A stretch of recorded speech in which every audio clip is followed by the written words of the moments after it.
Hello दोस्तों, आपका स्वागत है हमारी आज की इस नई कहानी में। दोस्तों, यह एक रियल कहानी है, कैसे मेरे पति ने मुझे मनाली के होटल में। दोस्तों, मेरा नाम वामिका है, मेरी उम्र 25 साल है और मेरे पति का नाम योगेश है। मेरे पति की उम्र 27 साल है। दोस्तों, हमारे YouTube channel VS Hindi story में चलिए दोस्तों, अब मैं आपको अपनी कहानी से रूबरू करवाती हूँ। यह कहानी 3 साल पहले की है, जब मैं कॉलेज में पढ़ती थी। पढ़ाई में मैंने BA किया हुआ है। दोस्तों, मैं लखनऊ की रहने वाली हूँ। जब मैं 19 साल की थी तब से मेरे पिताजी मेरे लिए लड़का देख रहे हैं और मेरे पिता ने मेरी शादी के लिए बहुत से लड़के देखे हुए थे, पर मुझे कोई भी लड़का पसंद ही नहीं आ रहा था। एक दिन मेरे पापा के फ्रेंड घर पर आए, तब उन्होंने कहा कि वामिका बेटी के लिए मेरी नज़र में एक लड़का है, अगर तुम कहो तो मैं वामिका के लिए वहाँ पर बात करूँ। मेरे पिताजी ने कहा कि मुझे परिवार के बारे में थोड़ा बहुत बता दीजिए। उन्होंने कहा जिधर मैं वामिका के लिए रिश्ते की बात कर रहा हूँ, वहाँ पर उनके पिता सरकारी जॉब करते हैं, लड़का टीचर की तैयारी कर रहा है और उनकी माँ हाउसवाइफ है। लड़के की एक बहन भी है, उसकी शादी भी हो गई और लड़का देखने में बहुत ही सुंदर है। मेरे पिताजी ने बोला कि आप उनसे बात करिए। उन्होंने यह भी बताया कि वह लोग भी यही लखनऊ के रहने वाले हैं। यह सुनकर मैं बहुत खुश हुई, क्योंकि मैं भी यही चाहती थी कि मेरी शादी यही लखनऊ में ही रहूं। एक दिन पापा ने उनकी फैमिली को डिनर के लिए इनवाइट किया। वह लोग भी टाइम पर घर आ गए।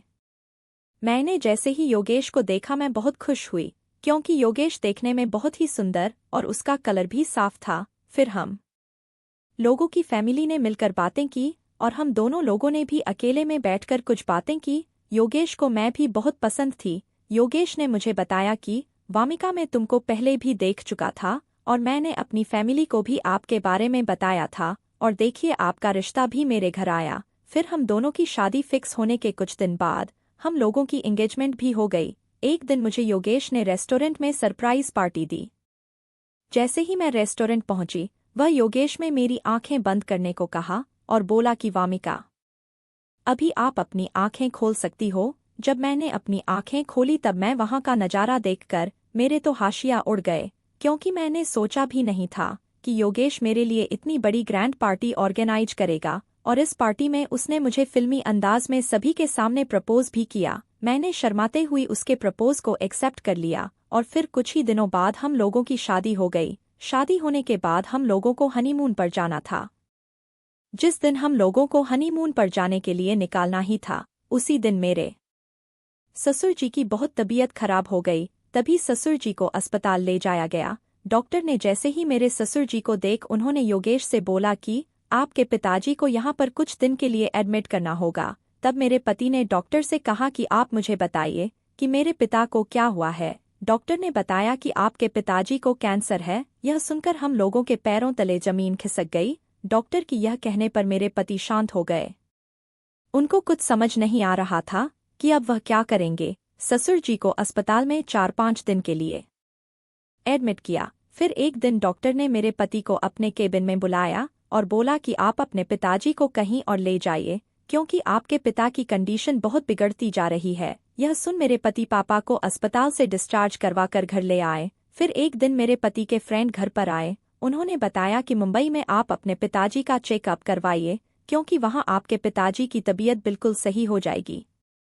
यह सुनकर मेरे पति ने कहा कि ठीक है, मैं कल ही पिताजी को लेकर मुंबई निकल जाऊंगा। अगले दिन मेरे पति और ससुर जी दोनों लोग मुंबई के लिए निकल गए। मुंबई पहुंचने के बाद वह हॉस्पिटल गए। अस्पताल में चेकअप के बाद डॉक्टर ने कहा आप टेंशन मत लीजिए, आपके पिताजी को जल्द ही आराम लग जाएगा। डॉक्टर के ऐसा कहने पर मेरे पति को बहुत सुकून मिला। फिर ससुर जी का चेकअप चालू हो गया। ससुर जी को वहां पर 10 दिन के लिए एडमिट किया गया। 10 दिन में ससुर की तबीयत बिल्कुल ठीक हो गई और डॉक्टर ने कहा कि आप इनको किसी भी तरह की टेंशन से दूर रखिए और इनको खुश रखिए। डॉक्टर के ऐसा कहने पर वह लोग मुंबई से घर के लिए रवाना हुए। घर आने के बाद मानो पापा के चेहरे में एक अलग ही खुशी झलकने लगी। मेरे ससुर जी ने कहा कि क्यों ना अपने घर में एक नन्हा मेहमान आ जाए तो मेरी सब दुख दूर हो जाएंगे। यह सुन मेरी सास भी बहुत खुश हुई। उन्होंने कहा मैं भी यही चाहती हूँ।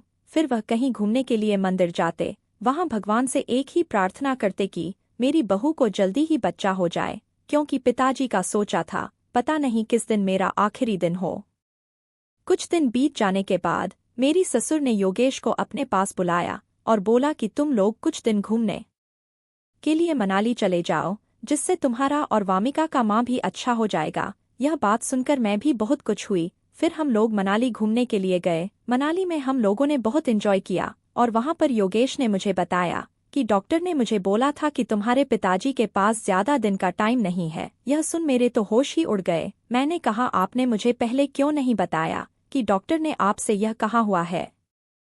तभी योगेश ने बोला, मैंने सोच मैं तुमको कहीं घूमने लेकर जाऊंगा, तभी यह बात बता दूंगा। यह बात सुनकर मैंने योगेश से बोला कि एक दिन सासू माँ ने मुझसे कहा, वामिका तुम्हारी शादी को 1 साल होने वाला है और अभी तक तुम्हारा कोई बच्चा नहीं आया। उसे टाइम मैंने सोचा कि सासू माँ मुझे मजाक कर रही होगी, पर मुझे नहीं पता था कि वह मुझे यह बात क्यों बोल रही है। फिर हम लोगों ने सोचा क्यों ना अब बच्चों के बारे में सोचा जाए। फिर उसे रात योगेश ने उसे रूम को बहुत ही सुंदर तरीके से डेकोरेट करवाया था, मानो ऐसे लग रहा था जैसे कि आज मेरी फर्स्ट नाइट हो। यह देख मुझे भी बहुत अच्छा लगा और उस रात हम लोगों ने बहुत ही एंजॉय किया। उसके बाद हम लोग घर वापस आ गए। घर आने के 2 महीने बाद मैं प्रेग्नेंट हो गई। यह बात सुनकर मेरे घर वाले बहुत खुश हुए। फिर मेरे घर में एक नन्ही सी परी आ गई। सभी लोग बहुत खुश हुए। दोस्तों, आज की कहानी यही समाप्त करती हूँ। अगर आपको हमारी कहानी अच्छी लगे तो आप हमें कमेंट बॉक्स में ज़रूर बताएं, और अगर आप हमारे चैनल पर नए हैं तो आप हमारे चैनल को सब्सक्राइब ज़रूर करें। मिलते हैं आपसे अगली वीडियो में, तब तक के लिए धन्यवाद।